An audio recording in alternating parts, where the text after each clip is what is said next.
آج ہم جاننے جا رہے ہیں ایک ایسے شخص کی کہانی جس نے اس دنیا کے سب سے بڑے اوشن یعنی پیسیفک اوشن میں ایک دن نہیں، 2 دن نہیں، بلکہ پورے کے پورے 438 ڈیز تک سروائیو کیا۔ اور حیرانی کی بات تو یہ ہے کہ 438 ڈیز تک سروائیو کرنے کے بعد یہ بندہ زندہ سلامت واپس بھی آ گیا۔ لیکن واپس آنے کے بعد بھی اس بندے کی مشکلات کم نہ ہوئیں اور اس بندے کو جیل جانا پڑ گیا۔ اس انٹرسٹنگ سی سٹوری کو ہم جانیں گے آج کے اپنے اس ویڈیو میں۔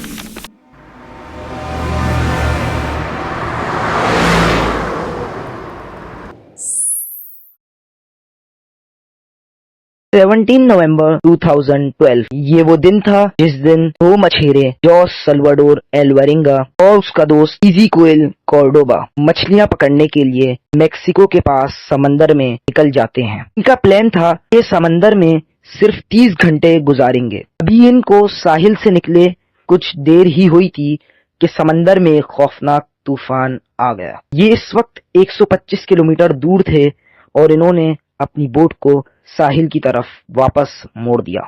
انہوں نے 6 گھنٹے تک اپنی بوٹ کو مسلسل تیز رفتار سے بھگایا اور صبح کے 7 بجے وہ اب صرف ساحل سے 20 کلومیٹر ہی دور تھے، اور یہی وہ پوائنٹ تھا جہاں پر ان کی بوٹ کا انجن خراب ہو گیا۔ اس کنڈیشن میں اب ان کے پاس چپو بھی نہیں تھے، یعنی اب ان کے پاس کوئی ایسا راستہ نہیں تھا جس سے وہ بوٹ کو کنٹرول کر سکیں۔ اسی وقت انہوں نے اپنا ریڈیو نکالا اور اپنی لوکیشن اپنے گاؤں کے لوگوں کو بھیج دی اور ان کے میسج کا انتظار کرنے لگے۔ میسج کا انتظار کرتے کرتے اچھی خاصی دیر ہو گئی اور آخر کار ان کے ریڈیو کی بیٹری بھی جواب دے گئی، اور اب وہ دنیا کے سب سے بڑے اوشن میں اس 7 فٹ کی بوٹ پر اکیلے پھنس چکے تھے۔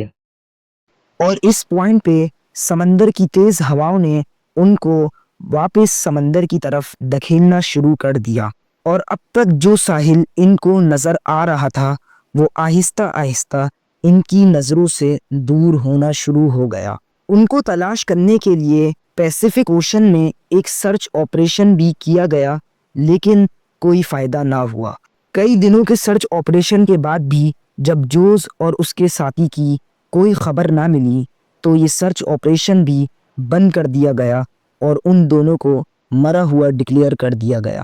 اس حادثے کو گزرے ہوئے اب 5 دن ہو چکے تھے اور جوز اور اس کے ساتھی کی بوٹ کو تیز ہواؤں نے ساحل سے 450 کلومیٹر دور دھکیل دیا تھا۔ یہ وہ جگہ تھی جہاں پر صرف اور صرف دور دور تک پانی ہی پانی تھا۔ جوز اور اس کے ساتھی کو یہ بات اچھی طرح معلوم تھی کہ اتنے بڑے سمندر میں ان کی چھوٹی سی بوٹ کو اسپاٹ کرنا تقریباً ناممکن ہے، اور ان کے پاس کوئی بھی ایسی چیز نہیں تھی جس کے ذریعے وہ باہر کی دنیا کو کوئی سگنل بھیج سکیں۔ اس وقت ان کو یہ بات اچھی طرح معلوم ہو چکی تھی کہ اگر ان کو کوئی بچانا چاہے بھی تو نہیں بچا سکتا۔ جو کھانا وہ اپنے ساتھ لائے تھے وہ بھی اب تک ختم ہو چکا تھا، اسی لیے انہوں نے ان پرندوں کو پکڑ کر کھانا شروع کر دیا جو ان کی بوٹ پر آ کر بیٹھتے تھے، یا پھر ارد گرد پانی میں تیرتی ہوئی مچھلیوں کو کھانا شروع کر دیا۔ اس کنڈیشن میں ان دونوں کے پاس پانی تو بہت تھا، لیکن سمندر کا کھارا پانی پینے سے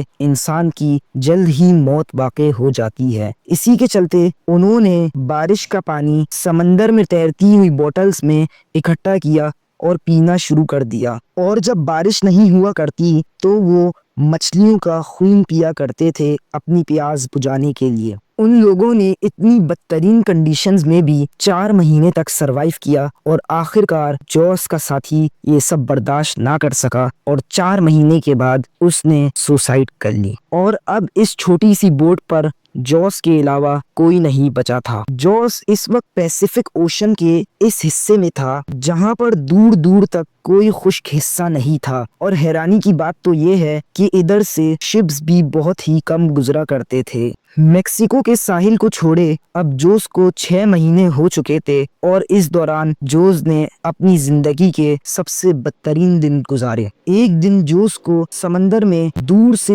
کارگو شپ گزرتی دکھائی دی۔ 6 مہینے میں ایسا پہلی بار ہوا تھا کہ جوز کی نظروں کے سامنے سے کوئی شپ گزری تھی۔ جوز نے ہر ممکن کوشش کی کہ کسی طرح کارگو شپ اس کو نوٹس کر لے، لیکن بدقسمتی سے ایسا نہ ہوا۔ اب تک جوز کے زندہ رہنے کی امید تقریباً ختم ہو چکی تھی، لیکن جیسے تیسے کر کے وہ زندہ رہا۔ جوز کو اس بوٹ پر گھومتے ہوئے اب تقریباً 11 مہینے ہو چکے تھے۔ اس وقت تک جوز اپنی اس چھوٹی سی بوٹ پر 8000 کلومیٹرز تک ٹریول کر چکا تھا، لیکن جوز نے اپنی زندہ رہنے کی امید کو پھر بھی نہ چھوڑا اور آخر کار وہ گھڑی آ ہی گئی جس کا جوز کو پچھلے کئی دنوں سے انتظار تھا۔ 30 جنوری 2014 کو پورے 14 مہینے بعد جوز نے پانی میں آس پاس ناریل تیرتے ہوئے دیکھے۔ وہ سمجھ چکا تھا کہ اس کے آس پاس کوئی آئی لینڈ ہے اور تھوڑی ہی دیر بعد اس کو دور ایک آئی لینڈ نظر آیا۔ اس ڈر سے کہیں کہ یہ آئی لینڈ بھی اس کے ہاتھ سے نہ نکل جائے، اس نے پانی میں ڈبکی لگائی اور تیرتے ہوئے اس آئی لینڈ کی طرف پہنچ گیا۔ جب جوز اس آئی لینڈ پہ پہنچا تو اس کو ایک چھوٹا سا گھر نظر آیا جہاں پر اس نے ایک بندے کو دیکھا۔ پچھلے 14 مہینوں میں یہ پہلی بار تھا کہ جوز نے کسی آدمی سے بات کری۔ یہ آئی لینڈ جوز کی اسٹارٹنگ لوکیشن سے 11,000 کلومیٹرز دور تھا۔ یہ بھی جوز کی خوش قسمتی تھی کہ وہ اتنے چھوٹے آئی لینڈ کو اسپاٹ کرنے میں کامیاب ہو گیا۔ جوز نے جس بندے سے بات کی اس نے جلد ہی میسج پہنچایا آگے اور جوز اپنے گھر کی طرف واپس گیا۔ واپس پہنچتے ہی جوز نے 438 ڈیز کے نام سے ایک بک پبلش کی، لیکن مصیبتوں نے اس کا پیچھا نہ چھوڑا اور واپس پہنچتے ہی اس کے اوپر اپنے دوست کو قتل کرنے کا مقدمہ درج ہو گیا۔ لیکن جوز کے مطابق اس نے اپنے ساتھی کو قتل نہیں کیا تھا بلکہ اس نے سوسائیڈ کیا تھا۔ جانے انجانے میں جوز نے ایک ایسا ریکارڈ بنا ڈالا جو کوئی چاہتے ہوئے بھی توڑنا پسند نہیں کرے گا۔